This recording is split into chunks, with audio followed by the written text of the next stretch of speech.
Scots have been out with their cameras, telescopes, and binoculars recently to catch a glimpse of the Northern Lights. The spectacle has graced us with its presence as of late, and has buoyed us up on these dark, cold nights. Looking up, you may be astounded by the swirls and totally taken with the red, pink, purple, and green colors, but have you ever noticed a white patch that appears near the aurora borealis? Have you ever wondered what it was?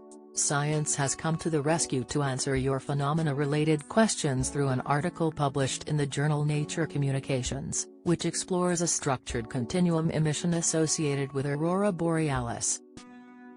A general view of the Commando Memorial as the aurora borealis, commonly known as the Northern Lights, are visible in the early hours on May 12, 2024 in Speenbridge, Scotland. Image, Getty. You'd see this dynamic green aurora, you'd see some of the red aurora in the background, and, all of a sudden, you'd see this structured, almost like a patch, grey-toned or white-toned emission connected to the aurora, says Drive. Emma Spanswick, Ph.D., lead author on the paper. So, the first response of any scientist is, well, what is that? It's most certainly a heat source, Drive. Spanswick's paper concludes, adding to the already complex spectacle. Spanswick says the discovery was made possible due to an advancement in camera technology. This allows both amateur photographers and scientists to see true color images of the night sky. Everyone has noticed the advancement in digital photography.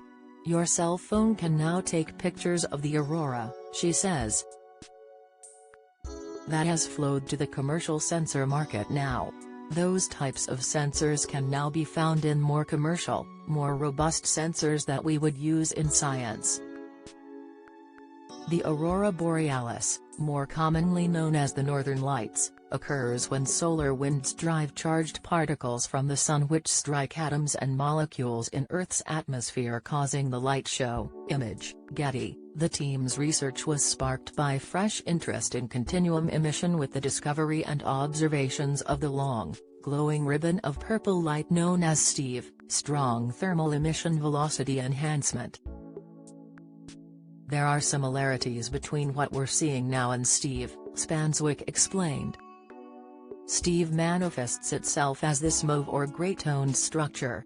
To be honest, the elevation of the spectrum between the two is very similar, but this, because of its association with dynamic aurora, it's almost embedded in the aurora. It's harder to pick out if you were to look at it, whereas STEVE is separate from the aurora, a big band crossing the sky. Join the Daily Record WhatsApp community. Get the latest news sent straight to your messages by joining our WhatsApp community today. You'll receive daily updates on breaking news as well as the top headlines across Scotland. No one will be able to see who is signed up, and no one can send messages except the Daily Record team. All you have to do is click here if you're on mobile, select Join Community and you're in. If you're on a desktop, simply scan the QR code above with your phone and click Join Community. We also treat our community members to special offers, promotions, and adverts from us and our partners. If you don't like our community, you can check out anytime you like. To leave our community, click on the name at the top of your screen and choose Exit Group. If you're curious, you can read our privacy notice. Don't miss the latest news from around Scotland and beyond. Sign up to our newsletter here.